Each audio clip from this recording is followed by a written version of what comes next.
Congress BJP ఒకటేనని BRS ఆరోపిస్తుంటే BJP BRS ఒకటేనని కాంగ్రెస్ అంటుంది. మరోవైపు కాంగ్రెస్ బీఆర్ఎస్ ఒకటేనని బీజేపీ విసురుతుంది. ఈ రాజకీయ త్రిభుజంలో ఎవరిది చెప్పలేని గందరగోళం. కానీ ఇప్పుడు కరీంనగర్ జిల్లాలో జరిగిన ఒక చిన్న అర్బన్ బ్యాంక్ ఎన్నికే ఈ పెద్ద మాటలకు అర్థం పట్టింది. ఢిల్లీలో కొట్టుకునే ఈ పార్టీలు గల్లీలో మాత్రం బాయ్ బాయ్ అంటూ కలిసిపోతున్నాయట. తాజా సంఘటన అదేవిధంగా కనిపిస్తుంది. ఇంతకీ అది ఫెవికిక్ బంధమా, ఫెవికల్ బంధమా?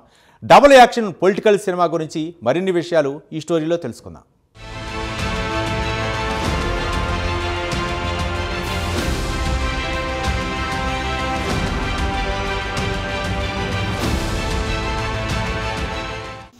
కరీంనగర్ అర్బన్ బ్యాంక్ ఎన్నికలిప్పుడు జిల్లాలో హాట్ టాపిక్ కి కారణం.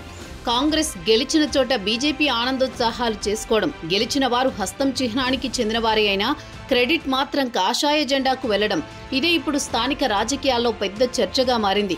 అయితే 12 మంది డైరెక్టర్ల కోసం జరిగిన ఎన్నికల్లో 3 ప్యానెల్స్ పోటీ పడ్డాయి. ఒకటి మాజీ చైర్మన్ కర్ర రాజశేఖర్ ప్యానెల్, రెండోది గడ్డం విలాసరెడ్డి ప్యానెల్, మూడోది వెలిచాల రాజేందర్రావు ప్యానెల్. ఎన్నికల ముందు వెలిచాల వర్గం బలమైన ప్రచారం చేసింది. కానీ ఫలితం మాత్రం మరోలా వచ్చింది. కర్ర రాజశేఖర్ ప్యానెల్ ఘన విజయం సాధించింది. మొత్తం 9 స్థానాలు గెలుచుకుంది. అందులో 7 కాంగ్రెస్ నేతలు, 2 బీజేపీ నేతలు, మిగతా 3 స్థానాల్లో 2 వెలిచాల వర్గం వాళ్ళు, 1 బీజేపీకి దగ్గరగా ఉన్న ఇండిపెండెంట్. గడ్డం విలాసరెడ్డి ప్యానెల్ అయితే ఒక్క సీటు కూడా గెలవలేకపోయింది.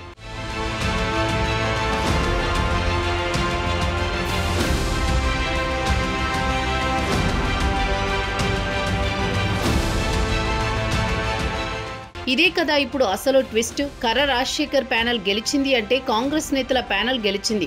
కానీ అభినందనలు ఎవరి నుంచి వచ్చాయి? బీజేపీ నుంచే.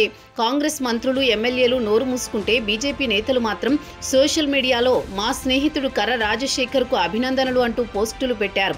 అంతే, జిల్లాలో చర్చ మొదలైంది. ఎందుకంటే ఎన్నికల్లో కర్ర రాజశేఖర్ ప్యానెల్కు బీజేపీ నుంచి పరోక్షంగా సహకారం లభించిందన్న మాటలు బలంగా వినిపిస్తున్నాయి. ప్రచారం, ఓట్ల లెక్కలు, ప్రణాళికలు అన్నీ కూడా కాషాయ బ్లూ ప్రింట్లో నడిచినట్టుగా లోపలి వర్గాలు చెబుతున్నాయి. అంతేకాదు, ఇప్పుడు ఆ 9 డైరెక్టర్లలో 7 కాంగ్రెస్ నేతలైనా వీరు త్వరలో బీజేపీలోకి తీసుకురావాలని బండి సంజయ్ సీరియస్గా ప్లాన్ చేస్తున్నారట.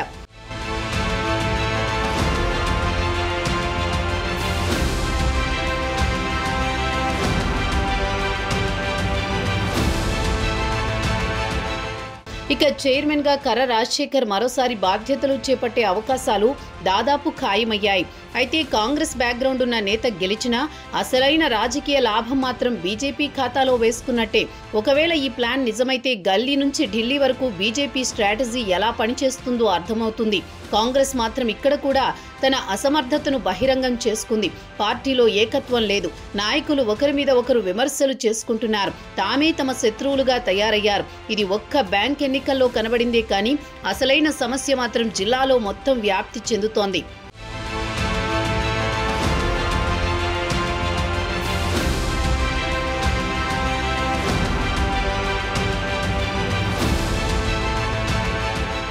ఇక ఇదంతా చూస్తుంటే కాంగ్రెస్ పార్టీ ఇప్పుడు రాజకీయ భస్మాసురం దిశగా సాగుతున్నట్టే కనిపిస్తోంది. తనలో తానే చీలిపోతూ ప్రత్యర్థులకు ఆ అవశేషాలను అందిస్తోంది. గెలుపు దక్కిన క్రెడిట్ పోతున్న పరిస్థితి. బలమైన పోటీ ఇవ్వకుండా ప్రత్యర్థిని బలపరచడం అసమర్థతకి నిదర్శనం. కరీంనగర్ అర్బన్ బ్యాంక్ ఎన్నికల ఫలితాలు కేవలం స్థానిక సంఘటన కాదు. ఇది జిల్లాలో రాజకీయ వైఖరులు ఎలా మారుతున్నాయో చెప్పే సూచిక. అధికార పార్టీగా ఉండి మద్దతు తమవారికే ఇచ్చి కూడా ప్రత్యర్థి పార్టీకి క్రెడిట్ ఇవ్వడం, ఇది కాంగ్రెస్ బలహీనత, భ్రాంతి, ఐక్యమత్య లోపం అన్నీ ఒకేసారి బయటపెట్టింది.